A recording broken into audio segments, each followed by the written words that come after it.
Welcome to the Reparenting Daily podcast. In this podcast, we'll dive deep into reparenting, exploring tools and resources to help us through our journey. The podcast is divided into 3 sections. First is a reading. Second is a discussion of the reading, followed by a journal prompt. And the last section is a peaceful meditation for closing.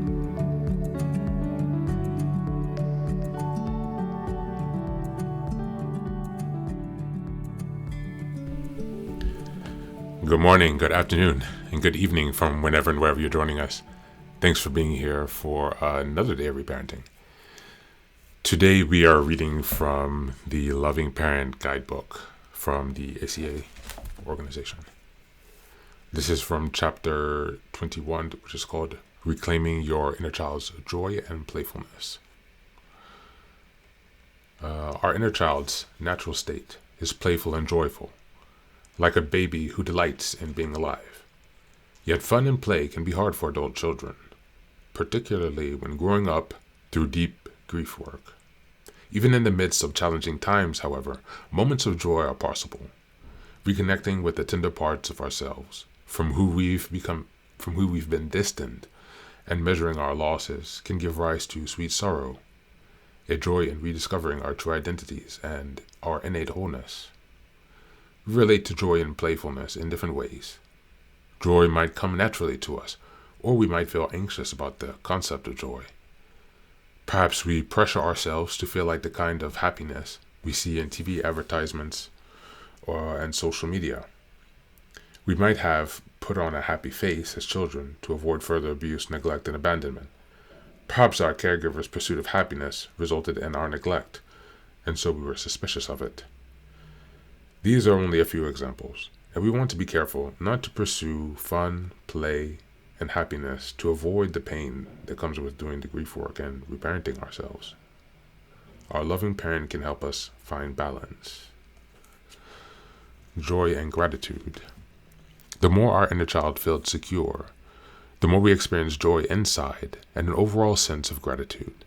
We find ourselves seeking external sources of happiness less and feeling more grateful for what we have in our life now. We experience the simple pleasures and little things. Gratitude practice and reparenting enforce each other. To begin to cultivate joy, consider a gratitude practice. A gratitude practice can be as simple as taking a few minutes each day to reflect on a few things for which you are thankful. You might choose to practice with a fellow traveler, sponsor, study group, sharing your gratitude list by phone, email, or text each day. To deepen the experience, use the feelings and needs sentence from chapter 10 for each item of the gratitude list. Sharing how you feel now, recalling the needs that were met, and add an observation by describing what the other person's situation thing did that enriched your life. You can also reflect on how you feel now, recalling the situation. Imagine a friend bought you a home-cooked meal when you were recovering from surgery. Your observation might be, when I recall that Pat brought me a home-cooked meal, observation, I feel grateful, feeling, because it met my need for support, need. You can also be mindful of times that you thank others during the day. Commit to pausing one of those times to notice what specifically you're grateful for, identifying your met needs, and allowing yourself to savor the feeling of gratitude. Routinely practicing gratitude can help us feel more joy. Celebrating my ability or willingness is something I do when I make up a gratitude list. When I look back on a period of time, I remember what made me smile or feel good by writing it down and reliving it through thinking about it. These are some of the ways I try to celebrate who I am, who I have been, and how I got here. Thank you, and that's the end of the reading.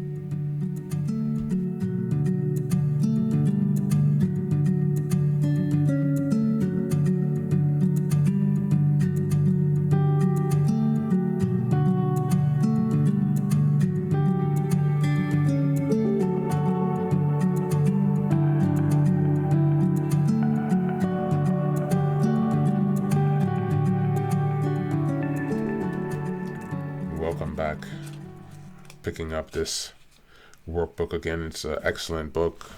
Of the many different workbooks that are out there, this one has a lot of information consolidated into a easy to follow resource. So I definitely suggest checking it out. The resource is in the show notes as always. So today, reflecting on how to reclaim joy and playfulness. Joy and playfulness are super important states to experience emotions. Another one that is going unnoticed but can be related to this is the sensation of awe. And so playfulness, joy, and awe, these emotional experiences, they provide a counterbalance for the negative experience that we've had for the first case. They have a cascading effect in terms of our physiological responses by replacing the negative emotions with positive ones who are more opening, more expansive emotions, more uplifting and energizing emotions. And so it's critical that we leverage joy not only for improving our self-understanding, but in order to be able to motivate us and to drive us consistently towards making the process progress as we uncover ourselves and our true desires and our true needs. This should be should is a bad word to use. Generally it's a bad word to use, but the goal, I think, for the most effective progress is to make sure that you don't put too much pressure on yourself when seeking joy, because it's really counterproductive.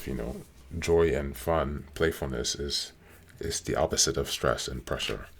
And so you have to find a way to relax into it, basically, is where I'm going. And so today, let's reflect on the level of joy and gratitude you have in your life.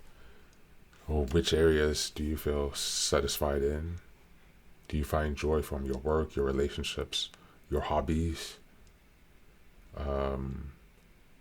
And think about how you can take steps to reclaim the joy of your inner child in particular, as we consider reparenting today. As always, thanks for being here. Take care of yourself and be well.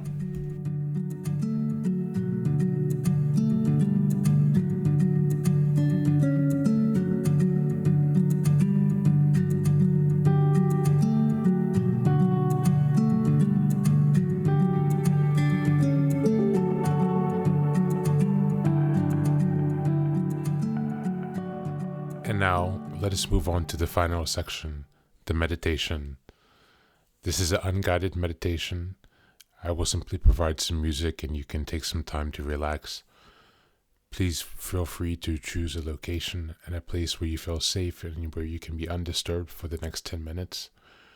You can choose to be sitting down, standing, as you like, wherever you are most comfortable. Thank you for being here and enjoy the meditation.